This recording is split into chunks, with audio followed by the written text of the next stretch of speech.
আচ্ছা, গত ক্লাসে যতদূর পড়ছিলাম, আর আমি একটু রিপিট করি তোমাদের, তাহলে তোমরা জিনিসটা বুঝতে পারবা। আমরা পড়ছিলাম হচ্ছে রিটার্ন অফ প্লেন পর্যন্ত। রিটার্ন অফ প্লেন মানে হচ্ছে বেসিকলি আমরা যতদূর পর্যন্ত আই মিন বেসিক্যালি তোমার একটা, যখন তুমি মামলা ফাইল করবা, মামলা ফাইল করার পরে তুমি যদি ঠিকঠাক জুরিসডিকশনে মামলাটা না করো, তাহলে যে কোর্ট আছে সেই কোর্ট তোমাকে মামলাটা রিটার্ন করে দেবে, এবং রিটার্ন করে দিয়ে বলবে যে আপনি প্রপার কোর্টে গিয়ে মামলা করেন। প্রপার কোর্ট কোনটা সেটা তো আমরা জানি, যে প্রপার কোর্ট বলতে কি বোঝায়। প্রপার কোর্ট ঠিক করতে হলে আমাদের কয়েকটা জিনিস মাথায় রাখতে হয়, যেমন হচ্ছে আমাদের টেরিটোরিয়াল জুরিডিকশন দেখতে হয় ঠিকঠাক করে, পিকুনিয়ারি জুরিডিকশন দেখতে হয়।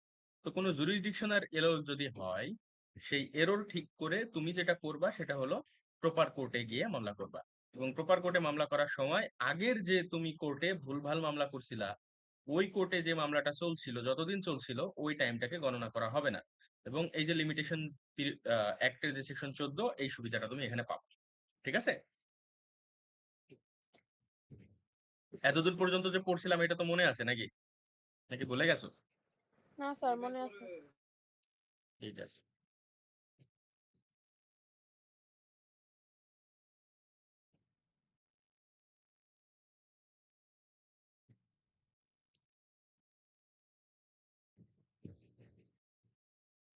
ওকে, এখন আমরা যাব অর্ডার 7, রুল 11।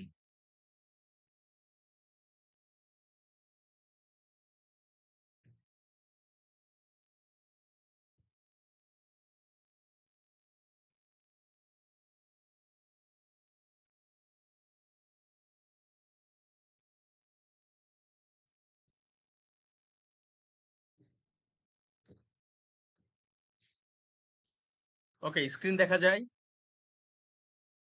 জি স্যার, দেখা যাবে। জি স্যার। ওকে, স্ক্রিনে এখানে তোমরা দেখতে পাবা যে লেখা আছে যে the plant shall be rejected in the following cases. বলতেছে এই চারটা ক্ষেত্রে একটা প্লেনকে রিজেক্ট করা হবে। তাহলে প্রথম কথা যেটা আমরা দেখলাম, 10 নম্বর রুলে রিটার্নের কথা বলা হলো, 11 নম্বর রুলে রিজেকশনের কথা বলা হলো। তাহলে নিশ্চয়ই দুইটার ভিতরে পার্থক্য আছে, নাহলে তো একই জায়গায় লেখা হতো। সো দুইটা দুই বিষয়, রিটার্ন একরকম জিনিস, রিজেকশন একরকম জিনিস। রিটার্নের ক্ষেত্রে তোমার, আমরা দেখলাম যে যখন রিটার্ন হয় তখন সেটার এগেনস্টে কি করা যায় বলো তো? স্যার আপিল করা যায়। আপিল করা যায়। আপিল করা যায়, কেন আপিল করা যায়? কারণ সেটা একটা অর্ডার। কি ধরনের অর্ডার? Appealable order. সব অর্ডারের বিরুদ্ধে তুমি আপিল করতে পারবা না, কিছু কিছু অর্ডারের এগেনস্টে আপিল করতে পারবা, এবং সেই অর্ডার গুলাকে বলবে আপিলেবল অর্ডার। বুঝছো? কি order? Sir appealable order. Appealable order. এখন আপিলেবল অর্ডার ছাড়া তুমি অর্ডার কি বলবো, আপিল করতে পারবা না। নর্মালি অর্ডারের এগেনস্টে আপিল করা যায় না। যেসব অর্ডার গুলো আপিলেবল সেই সব অর্ডারের এগেনস্টেই তুমি আপিল করতে পারবা, তার বাইরে করতে পারবা না। এখন রিজেকশন অফ এ প্লেন যেটা, এই যে রিজেকশন অফ প্লেন কয়টা গ্রাউন্ডে হয়? টোটাল 4টা গ্রাউন্ডে হয়। এই 4টা গ্রাউন্ডে যদি রিজেকশন হয়, সেটার এগেনস্টেও আপিল করা যায়। সেটার এগেনস্টে কি করা যায়? আপিল করা যায়। কিন্তু মজার ব্যাপার যেটা, সেটা হলো রিজেকশন অফ এ প্লেন কিন্তু তোমার ইয়ে না, কি বলে, অর্ডার না, এটা একটা ডিক্রি। কি এটা? Sir decree. জয়, ডিক্রি। এখন প্রশ্ন হতে পারে স্যার অর্ডার কি জিনিস, ডিক্রি কি জিনিস, এসব তো আমরা কিছুই জানি না। আপাতত এত কিছু জানার দরকার নেই, আপাতত এটা মাথায় রাখো যে যখন তোমাকে রিটার্ন করে দেয়া হবে, তোমার হাতে একটা অপশন আছে, তুমি রিটার্ন নিয়ে সুন্দর মতো করে প্রপার কোর্টে গিয়ে মামলা করতে পারো, অথবা তুমি সেটার এগেনস্টে আপিল করতে পারো। আরেকটা জিনিস যেটা হতে পারে সেটা হলো যখন রিজেকশন হবে, তখন তুমি সেটার এগেনস্টে আপিল করতে পারো, কারণ এটা একটা ডিক্রি। আর ডিক্রির এগেনস্টে অলওয়েজ আপিল করা যায়। বোঝা গেল? ডিক্রির এগেনস্টে অলওয়েজ আপিল করা যায়। এখন কারণ কি দেখো তো, ডিক্রি কোথায় থেকে পাইছি আমরা? এই যে ডেফিনেশনের, একটু যাই আমরা, ডেফিনেশন ক্লজের ভিতরে জিনিসটা দেখতে পাবা। এই যে সেকশন 2, ডেফিনেশন, ডিক্রির ডেফিনেশন। এইখানে একটা কথা বলা আছে, এখানে একটা কথা আছে। এই যে দেখো, decree it shall be deemed two include the rejection of A plant.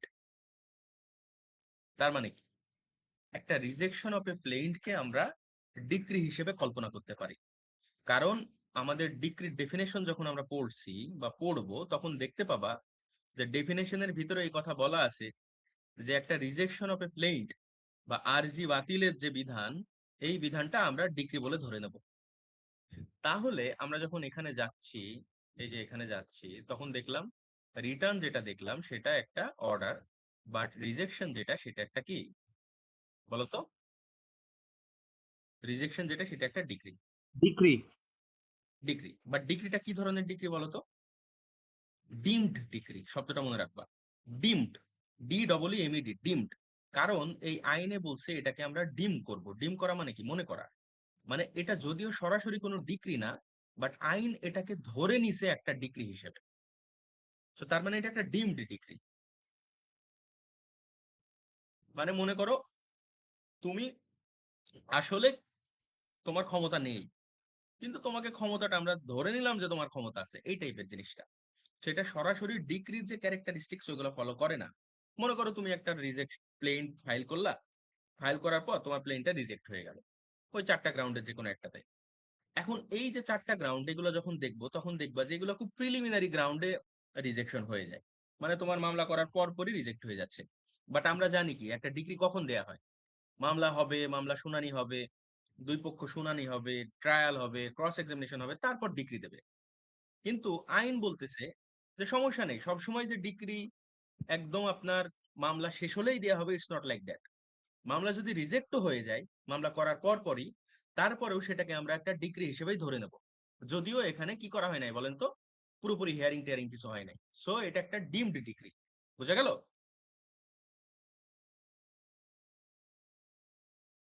বুঝছো এটা কি ধরনের ডিগ্রি? বুঝতে পারছি, ডিম ডিক্রি। এটা একটা ডিমড ডিগ্রি। ওকে, এখন কি কি গ্রাউন্ডে রিজেকশন হয় দেখি আমরা। প্রথম কথা বলতেছে where it does not disclose a cause of action। তাহলে ওই যে যখন আমরা প্লেন্ট দেখছিলাম, প্লেন্টের ভিতরে অবশ্যই অবশ্যই লিখতে হবে কজ অফ অ্যাকশন।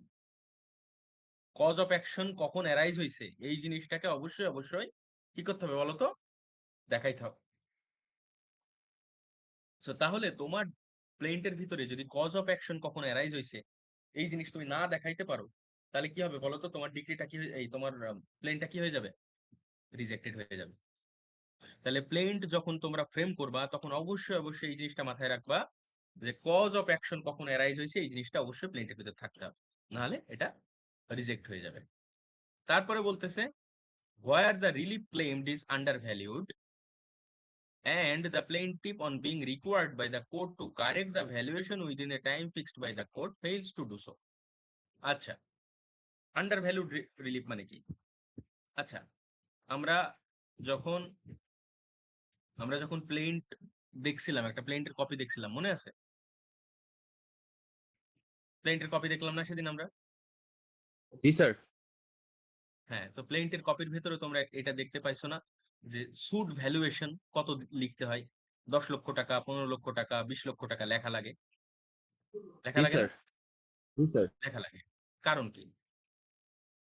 লেখা স্যার লাগে কোর্ট কারণ কি? ফিটা ডিটারমাইন করার জন্য, তারপর কোর্ট কোর্টের ফিটা ডিটারমাইন করা যায় পিকিউনিয়ারি কারণ, জুরিসডিকশনটা নির্ণয় করার জন্য। হ্যাঁ, সো তুমি যদি বেশি টাকা ভ্যালুয়েশন দাও তাহলে কোর্ট ফি বেশি হবে, স্বাভাবিক কথা। আর বেশি টাকা ভ্যালুয়েশন হলে আপার কোর্টে গিয়ে মামলা করতে হবে, এটাও স্বাভাবিক কথা। তো অনেকে যেটা করে সেটা হলো একটা লোয়ার কোর্টে মামলা করার জন্য বা লোয়ার জুরিডিকশনের কোর্টে মামলা করার জন্য অথবা কোর্ট ফি কম দেওয়ার জন্য ভ্যালুয়েশন কম করে জমির। দেখা গেলো 1 কোটি টাকার জমি সে 50 লক্ষ টাকা লিখছে। এখন 50 লক্ষ টাকা লিখলে কি হবে? কোর্ট ফি কম হয়ে যাবে। তো এইসব ক্ষেত্রে যেটা হয় নর্মালি তোমার আদালত যেটা করবে সেটা হলো প্রাইমারিলি তোমাকে বলবে ভাই আপনি, মনে করো তোমাকে 10 দিন টাইম দিছে, 10 দিনের ভিতরে আপনি বা 21 দিন টাইম দিছে, আপনি কি করবেন? ভ্যালুয়েশনটা ঠিক করে আনবেন। সো এখানে কিন্তু সরাসরি রিজেকশন হলো না, কি হলো? ভ্যালুয়েশন ঠিক করে দিয়ে একটা টাইম দিল। এই টাইমের মধ্যে যদি না করে তাহলে কি হবে? তখন রিজেকশন হয়ে যাবে। তার এই টাইমটা কি লিমিটেড থাকে, কোনো জায়গায় কি এটা উল্লেখ আছে, নাকি হচ্ছে এটা কোর্ট নিজের মন মতো দিতে পারে? এখানে দেয়া আছে, এই যে দেখো, provided that the time fixed by the court for the correction of valuation or supplying the requisite stamp shall not exceed 21 days। 21 দিন পর্যন্ত সর্বোচ্চ দিতে পারে, 21 দিনের আমার বাইরে দিতে সর্বোচ্চ পারে না। 21 দিন দিতে পারে। হ্যাঁ, তাহলে এর কমও দিতে পারবে, বুঝতে পারছি স্যার। কমও দিতে পারে, সর্বোচ্চ 21 দিন পর্যন্ত তোমাকে টাইম দেবে। যদি না করো তুমি, তাহলে তোমার কি হয়ে যাবে, রিজেক্ট হয়ে যাবে মামলা। তো দুইটা গ্রাউন্ডে রিজেকশন দেখলা। প্রথম গ্রাউন্ডটা তো সহজ, বুঝলা যে কজ অফ অ্যাকশন শো করতেছে না তোমার প্লেইন্টের ভিতরে। একটু এখন দেখো, একটা জিনিস মাথায় রাখতে হবে, প্রথম অংশটা একটু বোঝো। কজ অফ অ্যাকশন এখানে কি লিখছে, when where it does not disclose a cause of action. কথাটা মনে রাখতে হবে। মনে করো তুমি কজ অফ অ্যাকশন লিখছো, কজ অফ অ্যাকশন অ্যারাইজ হয়েছে এটাও লিখছো, কিন্তু পড়ে দেখতেছে, আমাদের কোর্ট পড়ে দেখতেছে, বা আমাদের বিচারক পড়ে দেখতেছে যে আসলে কজ অফ অ্যাকশন সে খুঁজে পাচ্ছে না, তাহলেও রিজেকশন হতে পারে। যদিও তুমি দিছো, তারপরে যদি খুঁজে না পাওয়া যায় বা ডিসক্লোজ না হয়, তাহলে তোমার রিজেকশন হয়ে যাবে। মানে এটা ডিপেন্ড করে আমাদের জজ সাহেব আদৌ কজ অফ অ্যাকশন খুঁজে পাইছে নাকি পায় নাই। সে যদি খুঁজে না পায়, তাহলে ধরবা যে রিজেকশন হয়ে গেছে, যদিও তুমি লিখছো। বোঝা গেল? মানে তুমি লিখছো মানেই যে তোমার রিজেকশন হবে না, ইটস নট লাইক দ্যাট। বিষয়টা হচ্ছে ডিসক্লোজ হচ্ছে কিনা, হচ্ছে এটা জজের ডিসক্রিপশন। জজ যদি মনে করে ডিসক্লোজ হয়েছে, ওকে রাখবে। তার যদি মনে হয় কজ অফ অ্যাকশন খুঁজে পাচ্ছে না, সে রিজেকশন। পরের অংশ, এটা দেখো, ভ্যালুয়েশনের পয়েন্টটা তো বুঝলা। তারপরেরটা দেখো, where the relief claim is properly valued. বলতেছে আপনি সুট ভ্যালুয়েশন ঠিকঠাক করছেন, but the plaint is written upon paper insufficiently stamped, and the plaintiff being required by the court to supply the requisite stamp paper within a time to be fixed by the court fails to do so। আচ্ছা, আমরা যখন, তোমরা যখন plant দেখবা, প্লেন্টের কপিটার সাথে তোমার stamp paper, ওটা requisite stamp পেপারের উপরে লিখতে হয় প্লেন্ট গুলা। কোর্টের পেপার গুলো কিরকম, লম্বা লম্বা না? জি স্যার, লিগ্যাল পেজ বড় হয়, অনেক লিগাল লম্বা পেজ, হয়। বড় বড় লিগাল পেজ। এখন ওইখানে ওই প্লেন্ট লিখতে হয় একটা নির্দিষ্ট অ্যামাউন্টের স্ট্যাম্প পেপারের উপরে। যত অ্যামাউন্ট, যত জমির অ্যামাউন্ট বা যত টাকার মামলা, তত টাকার অ্যামাউন্টের উপরে এটা ডিপেন্ড করে। এখন মনে করো তুমি করছো কি, তুমি একটা কম টাকা দামের স্ট্যাম্প পেপারের উপরে লিখছো, তখন আদালত তোমাকে ওই 21 দিন পর্যন্ত টাইম দিতে পারে। তুমি যদি ঠিকঠাক করে স্ট্যাম্প পেপার সংশোধন না করে দাও, তাহলে তোমার মামলা রিজেক্ট হয়ে যাবে। বুঝে গেল? ওকে। এবং লাস্টেরটা যেটা, সেটা হলো where the suit appears from the statement in the plaint to be barred by any law. এটা ইম্পর্টেন্ট। লাস্টের পয়েন্টটা হচ্ছে, আমাদের মহামান্য আদালত যখন মামলাটা পড়বে, মামলা পড়ার সময় বা প্লেইন দেখার সময় তার কাছে যদি মনে হয় যে এই মামলাটা আসলে অন্য কোনো আইন দ্বারা বারিত, তখন সে রিজেক্ট করে দেবে। মানে কি? মানে হচ্ছে, মনে করো এটা লিমিটেশন পিরিয়ড দ্বারা বার্ড, তাহলে তার কাজ কি হবে বলো তো? অটোমেটিক্যালি রিজেক্ট করে দেয়া না?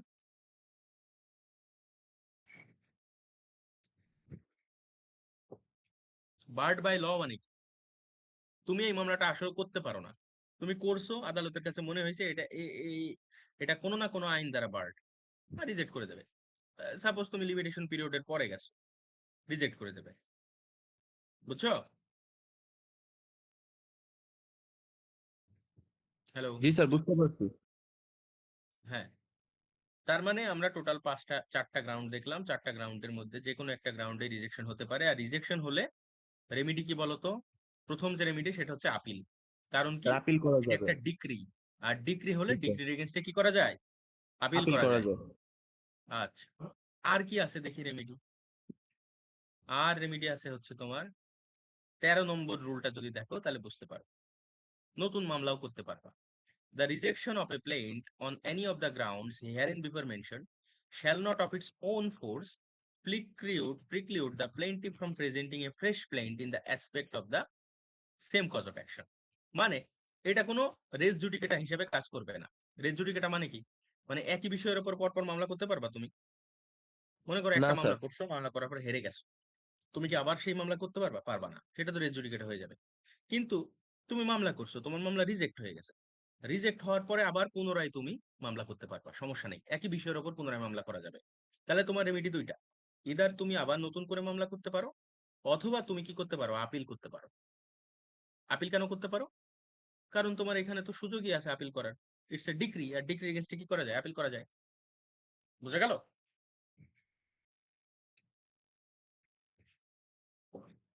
হ্যালো? জি স্যার, বুঝতে পারছি। ওকে, তাহলে টোটাল কয়টা গ্রাউন্ডে? স্যার 4টা গ্রাউন্ড। 4টা গ্রাউন্ড। 4টা গ্রাউন্ড, এই 4টা গ্রাউন্ড অবশ্যই মনে রাখবা, পরীক্ষায় প্রশ্ন আসবে এখান থেকে, প্রিলিমিনারিতে প্রশ্ন আসবে, রিটেনে প্রশ্ন আসবে। প্রিলিতে প্রশ্ন আসবে তোমার rejection of plaint is an appealable order or not, এই টাইপের প্রশ্ন হবে। মানে নিচের কোনটি আপিলেবল অর্ডার, তখন তোমার এই অপশনটা দিয়ে, এই আপিলেবল অর্ডার, তখন লিখে দেবে rejection of plain, return of plain, আরো কয়েকটা অর্ডার দেবে, রুল দিয়ে দেবে। এখন তুমি বলো তো, রিজেকশন অফ প্লেইন কি আপিলেবল অর্ডার নাকি return of plaint appealable order? Sir দুইটাই তো অ্যাপিলেবল অর্ডার। ও আচ্ছা, অর্ডার অর্ডার হইলে স্যার হচ্ছে রিটার্ন। রিটার্ন একটা অর্ডার, বাট এটা কি ডিক্রি। এটা ডিক্রি স্যার। ঠিক আছে, এটা একটা ডিক্রি, এটা মনে রাখতে হবে। সো এটা কিন্তু অর্ডার না, এটা একটা ডিক্রি। এই বাকিরা স্যার বুঝতেছো? 11 বুনিয়ামিন, নম্বর স্যার 11 নম্বর রোলের সি নাম্বারটা স্যার বুঝতেছিলাম না। বি নাম্বার না C number? C number sir. C number, তাই তো, 3। জি স্যার। আচ্ছা, এটা হলো বিষয়টা হচ্ছে, আপনি মনে করেন একটা মামলা করছেন। মামলা যখন করবেন তখন আপনাকে স্ট্যাম্প পেপারের উপরে মামলা করতে হয় বেসিক্যালি। আই মিন আপনার লিগাল পেপার যেগুলা, ওই পেপারগুলোর সাথে প্রপার স্ট্যাম্প পেপার সাথে অ্যাটাচ করতে হয়। এখন স্ট্যাম্প পেপারে তো অনেক রকম মূল্য আছে, 50 টাকা মূল্যের আছে, 100 টাকা মূল্যের আছে, 500 টাকা মূল্যের আছে। এখন এটা ডিপেন্ড করে আপনার মামলার ভ্যালুর উপর। দেখলেন আপনার মামলার ভ্যালু মনে করেন 1 লক্ষ, 50 লক্ষ টাকা, বাট আপনি স্ট্যাম্প পেপার লাগিয়েছেন 50 টাকার।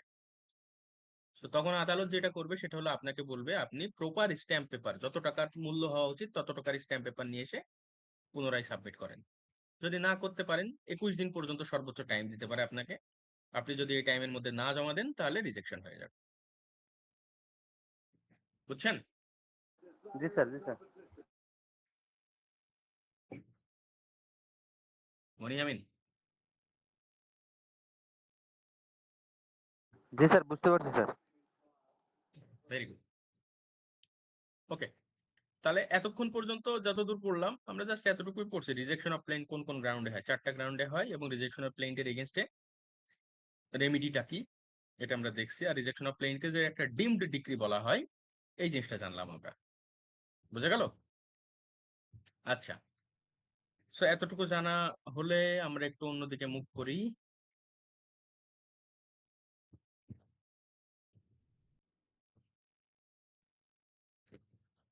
আচ্ছা, আমাদের কিন্তু অর্ডার 7 কমপ্লিট হয়ে গেছে, ঠিক আছে?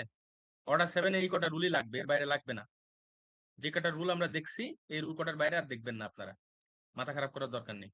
তাহলে অর্ডার 7 এর রুল কোনটা কোনটা দেখছি আমরা, আবার একটু রিক্যাপ করি। অর্ডার 7 এর রুল দেখছি আমরা 1 নম্বর রুল, মানে পার্টিকুলার্স, কি কি জিনিস থাকতে হবে প্লেন্টের ভিতরে। মানি সুটের ক্ষেত্রে কি করতে হবে এটা রুল 2 তে বলা আছে। রুল 3 তে বলা আছে আপনার যদি প্রপার্টিটা ইমুভেবল প্রপার্টি হয় তাহলে সেখানে আপনার ডেসক্রিপশনটা কিভাবে দিতে হবে, মানে সম্পত্তির ডেসক্রিপশন সহ মামলা করতে হবে, এটা বলা আছে। তারপরে আপনি যেটা করবেন, চলে যাবেন হচ্ছে রুল 10।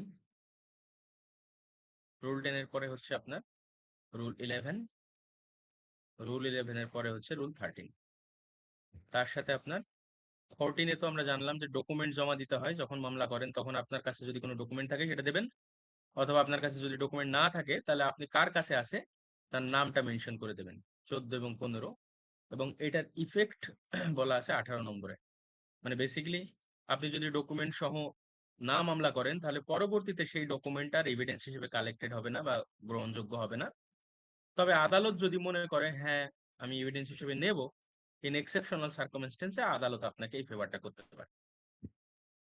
তো অর্ডার 7 মোটামুটি এতটুকুই, এর বাইরে লাগবে না আপনাদের। ঠিক আছে? জি স্যার, বুঝতে পারছি। ওকে, এই বাকিরা কই গেল আপনার?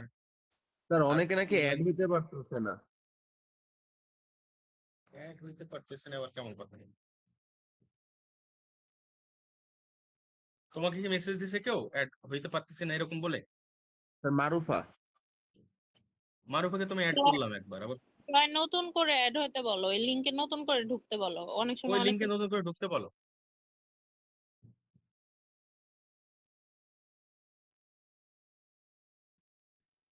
তারপরে এই যে ছিল তোমাদের সোনিয়া মির্জা ছিল, ওই লিংকে নতুন করে জয়েন করতে বলো, দেখো অ্যাড হয়ে যাবে, সমস্যা নেই।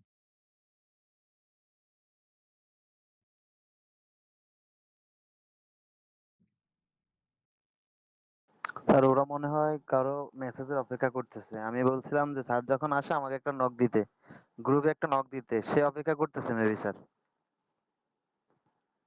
তো মেসেজ দিয়ে দাও। জি স্যার, আর দিতেছি। আসছে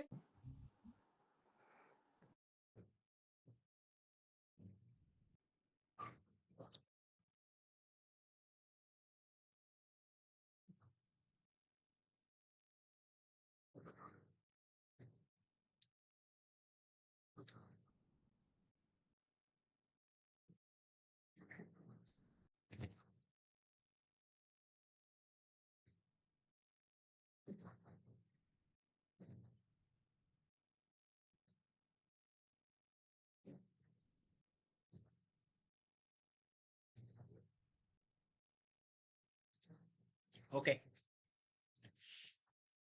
এবার আমরা পড়বো অর্ডার 1। এখন তোমরা প্রশ্ন করতে পারো, স্যার এত দূর অর্ডার 7 পড়ে এখন অর্ডার 1 কেন পড়বে? কারণ আছে, কারণ আমাদের ক্রোমোলজি অনুযায়ী আগাইতে হয়, বুঝছো? শুধু শুধু আন্দাজে আগাইলে তো লাভ হবে না, স্যার সিপিসির প্রথম ক্রোমোলজি স্টেপে তো অনুযায়ী স্যার আগাইতে হবে। প্লেন্ট। বলো। স্যার সিপিসির প্রথম স্টেপটাই তো প্লেন্ট। হ্যাঁ হ্যাঁ, প্লেনটা না বুঝে তো তুমি আগাইতে পারবে না অন্য জায়গায়, সেই জন্য প্লেনটা বোঝা জরুরি জি আগে। স্যার। ওকে, সবার আগে আমাদের এবার জানতে হবে আসলে পার্টিস। পার্টিস মানে বুঝতেছো? মানে একটা মামলা যখন তুমি করবা, তখন কারা কারা মামলাটা করতে পারবে, দ্যাট ইজ দ্য কোয়েশ্চেন। মানে কারা কারা পার্টি হইতে পারবে,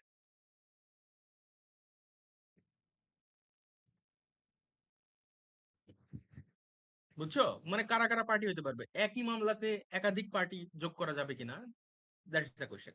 আচ্ছা, এটা তো খুবই সিম্পল, যে আমি তোমার জমি কেড়ে নিছি, তাহলে তুমি আমার বিরুদ্ধে মামলা করবা, তাহলে এখানে পার্টি কে? তুমি প্লেইনটিভ, আমি ডিফেন্ডেন্ট, তাই না? তো এখন তুমি প্লেইনটিভ, আমি ডিফেন্ডেন্ট, তাহলে এখানে 1-1, তুমিও একজন আমিও একজন, কোনো সমস্যা নেই, এটা ইজি প্রসেস। বাট আমাদের আইন তো এত ইজি না, আমাদের আইন আর একটু জটিল।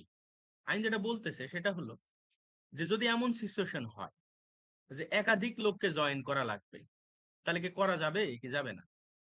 পরীক্ষায় বারবার প্রশ্ন হয় যে তোমার জয়েন্ডার অফ প্লেইনটিভ নিয়ে কোথায় বলা আছে? এটা হচ্ছে তোমার জয়েন্ডার অফ প্লেইনটিভ। এই যে দেখো, এটা এটা হচ্ছে joinder of plaintiff. Order 1, rule 1। Order 1, rule 1, এটা হচ্ছে joinder of plaintiff. Order 1, rule 3 হচ্ছে জয়েন্ডার অফ ডিফেন্ডেন্ট। তাহলে এই রুলটা লাগবে আমাদের, এই রুলটা লাগবে এখান থেকে, বুঝছো? আচ্ছা, আপাতত দেখি কাকে কাকে প্লেইনটিভ হিসেবে যোগ করা যায়, মানে একসাথে কতজন মামলা করতে পারবে প্লেইনটিভ হিসেবে। প্রথমে বলতেছে all persons may be joined in one suit as plaintiffs. তার মানে এখানে কোনো লিমিট নাই, 1 লক্ষ হতে পারে, 100 হতে পারে, 200 হতে পারে, 500 হতে পারে, যতগুলো চাও তুমি ততগুলোকে জয়েন করতে পারবে। কিন্তু তুমি যাকে তাকে এসে জয়েন করাইতে পারবা, যার কোনো মামলায় কোনো সম্পর্কই নেই। না স্যার, মনে করো যার তোমার, ইন্টারেস্টেড আমি তো তারই অ্যাড করব।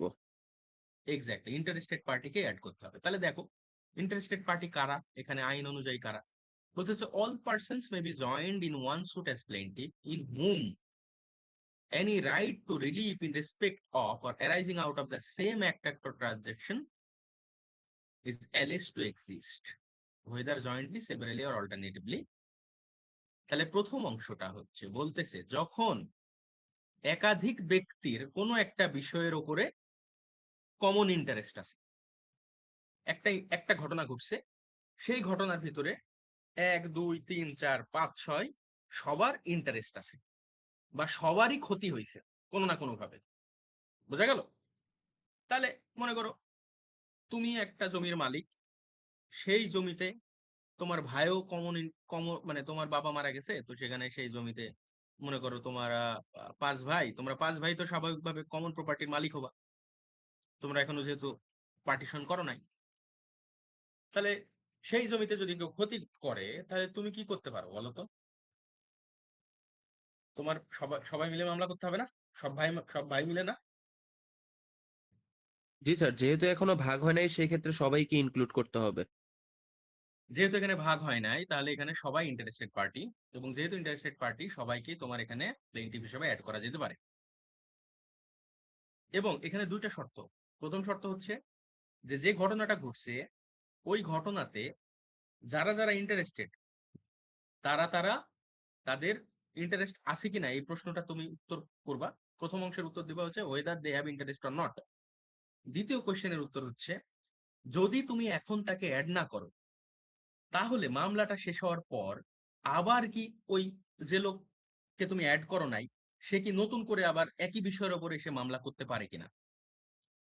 বিষয়টা বোঝো। বিষয়টা হচ্ছে একটা ঘটনা ঘটছে, একটা ঘটনা ঘটার পর তুমি সেখানে মনে করো 5 জনকে অ্যাড করার কথা বা 5 জনকে অ্যাড করতে চাচ্ছ। তুমি প্রথম যে ঘটনাটা চেক করবা যে এই ঘটনাতে 5 জনের ইন্টারেস্ট আছে কিনা। 2 নম্বর পয়েন্ট হচ্ছে এই 5 জনের মধ্যে কোনো একজনকে যদি আমি বাদ দিই তাহলে সেই লোক আবার নতুন করে গিয়ে আর একটা মামলা করতে পারে কিনা একই বিষয়ের উপরে। এই দুইটা কোশ্চেনের অ্যান্সার যদি তুমি হ্যাঁ পাও তখনই তুমি তাদেরকে প্লেন্টিফ হিসেবে অ্যাড করতে পারবা। তাহলে একটা উদাহরণ দাও। উদাহরণ হচ্ছে মনে করো যে তোমার বাবা 5 ভাই, তোমার বাবা জমি রেখে মারা গেছেন, তো সেই জমি হচ্ছে বনিয়ামিন কেড়ে নিছে। এখন তোমরা 5 ভাই মিলে যদি মামলাটা না করো, 4 ভাইকে অ্যাড করছো, 1 ভাইকে অ্যাড করো নাই, তাহলে যে ভাইকে অ্যাড করো নাই তারও তো এখানে ইন্টারেস্ট আছে। তোমরা মামলা করছো, সে সে গিয়ে আর একটা কোর্টে মামলা করছে যে আমার ইন্টারেস্ট তো এফেক্টেড হয়েছে, আমার আপনি হচ্ছে কি করেন, আমাকে বিচার দেন। তাহলে কি হলো বলতো? সেম কজ অফ অ্যাকশনের উপরে আবার নতুন করে আর একটা মামলা এরাইজ হইলো না? হলো কি হলো না বলো তো? জি স্যার। হলো। তো আপনারা প্রথমত যে টেস্টটা করবেন সেটা হচ্ছে এখানে সবার ইন্টারেস্ট আছে কিনা, এবং 2 নম্বর টেস্ট যদি এটা করবেন যে এই ইন্টারেস্টেড পার্টিগুলোকে যদি আমি অ্যাড না করি তাহলে পরবর্তীতে যে কোনো একজন গিয়ে কোর্টে মামলা করলে যদি আপনার হচ্ছে ইয়ে অ্যারাইজ হয়ে যায়, কি বলে এটাকে, নতুন কোনো কোয়েশ্চেন অ্যারাইজ হয়, একই একই বিষয়ের উপর আরেকটা যদি কোয়েশ্চেন অ্যারাইজ হয়, তাহলে কি হবে? মাল্টিপ্লিসিটি অফ প্রসিডিং হবে। মাল্টিপ্লিসিটি মানে কি? মাল্টিপ্লিসিটি মানে কি? একই বিষয়ের উপরে একাধিক মামলা তৈরি হয়ে যাবে। আর আমাদের কোর্ট এই জিনিসটা চায় না। আমাদের কোর্ট চায় একই বিষয়ের উপরে একবারে মামলাটা ডিসক্লোজ করে শেষ করতে, সমস্ত কিছুর ডিসিশন একবারে নিয়ে নিতে। বোঝা গেল?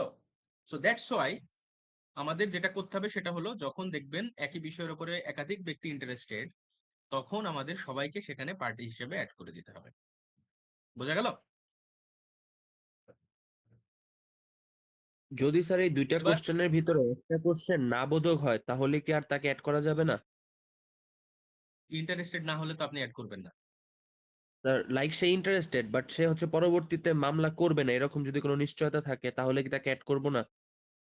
মামলা করবে না এমন কোনো কথা নাই। সে মনে করো বললো যে মামলা আমি করব না, কিন্তু আইনত মামলা করার সুযোগ আছে কি নাই, that is the question. G sir, তার আইনত সুযোগ আছে। তাহলে অবশ্যই অ্যাড করতে হবে। কারণ আচ্ছা। আজকে সে মামলা করে নাই, 2 দিন পরে তো মামলা করে ফেলতে পারে। বোঝা গেল?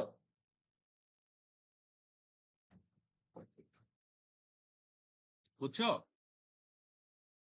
জি স্যার, বুঝতে পারছি।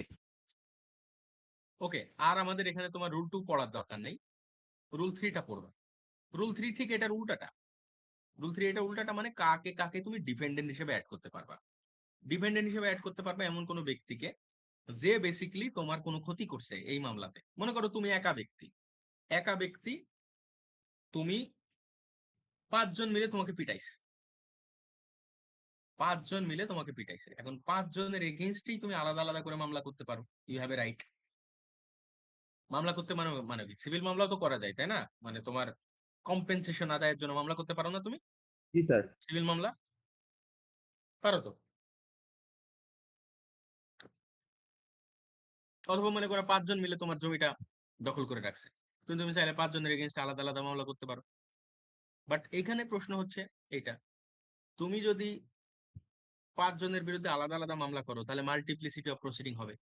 আদালত এই জিনিসটা চায় না। আদালত মনে করে যখন কোনো একটা ঘটনাতে একাধিক ব্যক্তির বিরুদ্ধে তোমার কোনো রাইট আছে, কি বললাম, একাধিক ব্যক্তির বিরুদ্ধে, ABCD 4 জনের বিরুদ্ধে তোমার কি আছে, কোনো একটা রাইট আছে, you must exercise the right against all of them together. সবার এগেইনস্টে তুমি একসাথে মামলার এক্সারসাইজ করবা এবং সবাইকে ডিফেন্ডেন্ট হিসেবে অ্যাড করতে হবে তোমাকে। যদি অ্যাড না করো, তোমরা একটা জিনিস দেখবা, প্লেন যখন দেখবা তখন দেখবা যে অনেক ব্যক্তিকে ডিফেন্ডেন্ট হিসেবে অ্যাড করছে, অনেক ব্যক্তিকে ডিফেন্ডেন্ট হিসেবে অ্যাড করছে বা বিবাদী হিসেবে যুক্ত করছে। যুক্ত করে কারণ হচ্ছে, যদি কোনো ব্যক্তি বের হয়ে যায় এখান থেকে, তাহলে পরবর্তীতে তুমি আর নতুন করে ওই ব্যক্তির বিরুদ্ধে তো মামলা করতে পারবা না। বুঝছো? মামলা করতে গেলে তো তোমার ওইটা আটকায় যাবে, কারণ একই বিষয়ের উপর কি তুমি একাধিকবার মামলা করতে পারবা? পারবা না। এই জন্য আইন চায় একই সাথে সবকিছু ডিসক্লোজ করতে। বুঝছো? স্যার অনেক সময় দেখা যায় যে অনেক জায়গায় গং লেখা থাকে, এই গং মানেটা কি স্যার? গং, অমুক গং। জি স্যার। হুম। যেমন রুস্তম আলী, তারপর সবুর আলী, এর সাথে স্যার লাস্টে আবার গং লেখা থাকে, বা সবুর আলী গং, মানে এই জিনিসটা স্যার বুঝি নাই। তুমি কি ড্রাফটিং টাফটিং শুরু করছো নাকি? না স্যার, একটা ড্রাফটিং দেখছিলাম, ওইখানে দেখলাম স্যার। বাংলায় না? জি স্যার, বাংলায়। এন্ড আদার্স, এন্ড আদার্স লিখি না আমরা, এন্ড আদার্স। G sir. গং মানে এন্ড আদার্স। ও আচ্ছা, মানে হচ্ছে আরো অনেকে আছে, মানে তাদের নামগুলো আর উল্লেখ করা হয় নাই। Yes, and others. বুঝতে পারছি স্যার। ওকে, তো তাহলে আমরা কাকে কাকে প্লেন্টিফ হিসেবে অ্যাড করা যায় দেখলাম, কাকে কাকে ডিপেন্ডেন্ট হিসেবে অ্যাড করা যায় দেখলাম। এখন প্লেন্টিফ হিসেবে ডিপেন্ডেন্ট হিসেবে অ্যাড করলাম, সমস্যা নেই। আহ এটা তো সহজ, এটা নিয়ে কোনো কোয়েশ্চেন হয় না নরমালি। এখান থেকে ডিফেন্ডেন্টটা প্রিলিতে প্রশ্ন আরেকবার হবে। বলবেন? বুঝি নাই তোমাকে ডিপেন্ডেন্টেরটা। জি স্যার, ডিফেন্ডেন্টটা আরেকবার বলবেন? ও, ডিপেন্ডেন্টের তো একই জিনিস, মানে প্লেন্টের ক্ষেত্রে যেমন একাধিক ব্যক্তির, যদি একাধিক ব্যক্তির 5 জন ব্যক্তির কোন একটা পার্টিকুলার বিষয়ের উপর ইন্টারেস্ট আছে, তো সে প্লেন্টিফ হিসেবে 5 জনকে অ্যাড করবে। এটা ঠিক উল্টোটা হচ্ছে, 5 জন ব্যক্তির এগেইনস্টে তোমার কোনো ইন্টারেস্ট আছে, তাহলে তাহলে 5 জনকে অ্যাড করতে হবে তোমাকে ডিপেন্ডেন্ট হিসেবে। বুঝছো? জি স্যার, ধরতে পারছি। ওকে, তবে শর্ত কিন্তু এইটাই, যে তুমি যদি অ্যাড না করো তাহলে কি হবে, পরবর্তীতে এদের মধ্যে থেকে যে কোনো একজন নতুন করে আবার মামলা আনতে পারে এবং মাল্টিপ্লিসিটি অফ প্রসিডিং হইতে পারে। এইটা যাতে আটকানো যায়, এই জন্যই অবশ্যই অবশ্যই সবাইকে অ্যাড করতে। ঠিক আছে? So the purpose is what? Purpose is to stop multiplicity of proceeding. যখন এটা নিয়ে প্রিলিতে প্রশ্ন, রিটেনে প্রশ্ন আসবে যে কাকে কাকে আপনি প্লেন্টিফ হিসেবে অ্যাড করতে পারবেন, তখন তুমি অর্ডার 1 রুল 1 লিখবা, বাট অবশ্যই অবশ্যই এই জিনিসটা লিখবা যে because the purpose of our law is to, কি বলে, determine the case fully in one go. একই সাথে সমস্ত কিছু একসাথে ডিটারমাইন করে ফেলাই হচ্ছে আমাদের আইনের উদ্দেশ্য, এবং মামলা যাতে লেন্দি না হয় এবং মাল্টিপ্লিসিটি অফ প্রসিডিং যাতে না হয়, এই জন্যই মূলত আমাদের এই যে একাধিক প্লেন্টিভকে অ্যাড করার, একাধিক ডিফেন্ডেন্টকে অ্যাড করার কথা বলা আছে। বুঝছো জয়, বা বাকিরা যারা আছো? জি স্যার, বুঝতে পারছি। ওকে, আজমেরি মিম, বুঝছো? বুঝছো না আল্লাহ জানে। শিমু? জি স্যার, বুঝতে পারছি। ঠিক আছে, তাহলে একটা পরীক্ষা দাও, আমি কিছু কোয়েশ্চেন পাঠাই তোমাদের সিপিসির জি উপরে, স্যার। যতদূর জি পড়ছি আমরা। স্যার। জি স্যার, দিয়ে দেন। ঠিক আছে, আমি কিছু কোয়েশ্চেন আজকে পাঠাই দিই, তোমরা সেগুলো অবশ্যই অবশ্যই সলভ স্যার করে ওই যে আমাকে পাঠাও। আগের আগের মতো কি এমসিকিউ টাইপের, ওই যে 2 মার্ক বা 5 মার্কের কোশ্চেন এরকম হ্যাঁ হ্যাঁ, শর্ট? ছোট ছোট ছোট ছোট প্রশ্ন। শোনো, সিপিসি বা সিভিল সিভিল ল ভালো করার সিস্টেম হচ্ছে এটা, তোমাকে 2 মার্কের অ্যান্সার বানাইতে হবে সবগুলাকে, বা 5 মার্কের অ্যান্সার বানাইতে হবে। তুমি যখন 5 মার্কের কথা লিখতে পারবা তখন 10 মার্কের অ্যান্সারও লিখতে পারবা। মানে বেসিক্যালি তুমি যদি জিস্টটা জানো তাহলে তুমি পরীক্ষা অ্যান্সার করতে পারবা, তোমাকে জিস্টটা জানতে হবে। বুঝছো? জি আমি স্যার। ওইভাবে 5 মার্কের করেই দেবো, 5 মার্কের করেই দেবো। ঠিক আছে? আচ্ছা,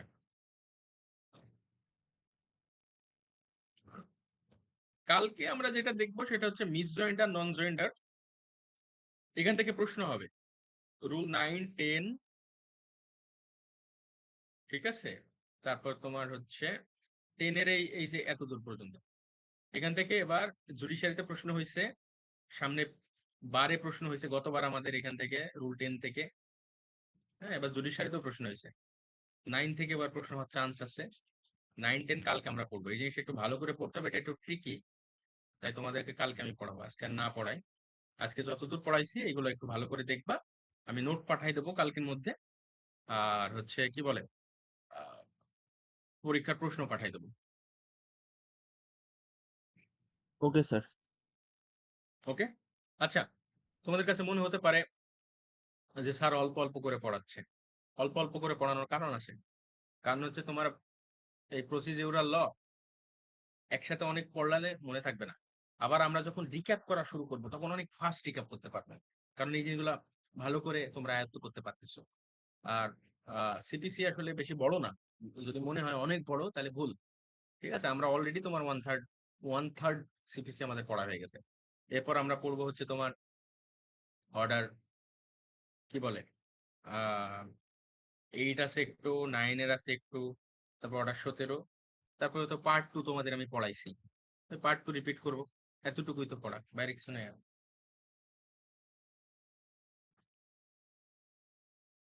ওকে? স্যার একটা ছোট প্রশ্ন ছিল। স্যার অ্যাড ভ্যালোরাম কোড ফি, আর একটা জানি স্যার কি কোড ফি আছে? আচ্ছা, কোড ফি 2 প্রকার। একটা হচ্ছে ফিক্সড কোড ফি। ফিক্সড কোড ফি এক ধরনের, আর অ্যাড ভ্যালোরাম কোড ফি আরেক ধরনের। ফিক্সড কোড ফি হচ্ছে কিছু কিছু মামলাতে তোমাকে আইনে ফিক্স করে দিছে এত টাকাই দেয়া লাগবে তোমাকে। যেমন প্রিএমশনের যে মামলাগুলো, মানে তুমি স্যাট অ্যাক্টের আন্ডারে যে প্রিএমশনটা আছে, বুঝতে পারছো? মানে স্টেট জি স্যার। অ্যাকুইজিশন এন্ড টেনেন্সি অ্যাক্টের আন্ডারে যে প্রিএমশন, ওইটা একটা মিস কেস বা মিসেলেনিয়াস কেস বলা হয় ওটাকে।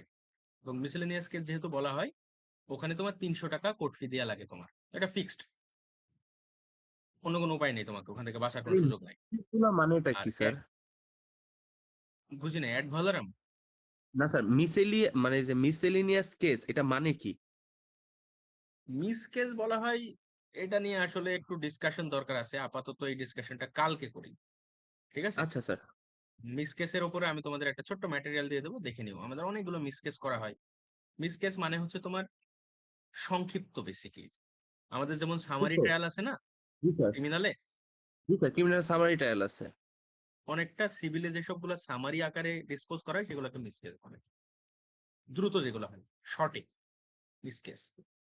তো এনিওয়েজ, ব্যাপার হচ্ছে তোমার এখানে 300 টাকা দিতে হয়। আর অ্যাড ভ্যালোরাম মানে হচ্ছে যেটা বেসিক্যালি তোমার মামলার যে মূল্যমান ওইটার উপরে ডিপেন্ড করে যে কোর্ট ফিটা দিতে হয় সেটাকে বলে অ্যাড ভ্যালোরাম কোর্ট ফি। মনে করো তোমার সুটের ভ্যালু হচ্ছে 1 কোটি টাকা, তখন সেটার উপরে একরকম কোর্ট ফি হবে। সুটের ভ্যালু 10 লক্ষ টাকা, সেটার উপরে একরকম হবে, সেটাকে বলে অ্যাড ভ্যালোরাম কোর্ট ফি।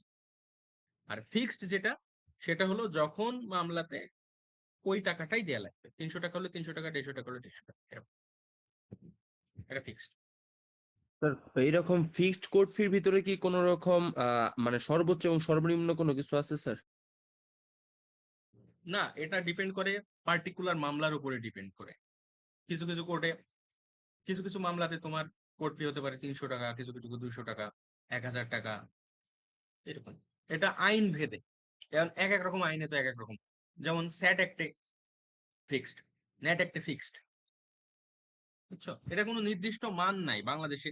আমি এক্সাক্ট হাইয়েস্ট অ্যামাউন্ট কত টাকা ফিক্সড হইতে পারে এটা আমি জানি না। স্যার আমাদেরকে যখন মঞ্জুরুল ইমাম স্যার পার্ট 1 পড়াইছিল, তখন স্যার মেবি হচ্ছে স্যার একটা সর্বোচ্চ কোড ফির কথা বলছিল, কত 48,000 টাকা? বা এরকম কিছু একটা। 48,000 তো জি অনেক। স্যার, আমার যতটুকু স্যার মনে পড়ে আর কি, আমি জানি না আর কারো মনে পড়ে কিনা। আর স্যার সর্বনিম্ন একটা কোর্ট ফিরও কথা বলছিল।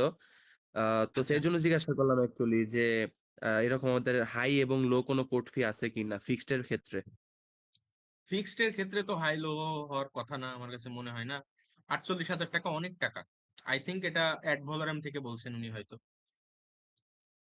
হতে পারে ফিক্সড কোর্ট ফি 48,000 টাকা আছে কোনো আইনে, আমি এক্স্যাক্টলি জানি না। আর যদি জানি আমি তোমাদের সাথে কথা বলবো। Okay sir. ঠিক আছে। সো আর কোনো কোয়েশ্চেন আছে কারোর? না স্যার, আমার নাই স্যার। ওকে, বাকিরা বুঝছো না বুঝো নাই? স্যার প্রশ্ন বাংলা ইংলিশ দুইটাতেই দিয়েন। হ্যাঁ, বাংলা ইংরেজি দুইটাই দেবো, তোমরা দুই রকম করে অ্যান্সার করতে পারো, চাইলে একটা অ্যান্সার করতে পারো। ঠিক আছে, ওকে। আজকের মতো এখানে আমি তোমাদের কোয়েশ্চেন গুলো পাঠাই দিচ্ছি, নোটটা কালকে পাঠাই দেবো ইনশাআল্লাহ।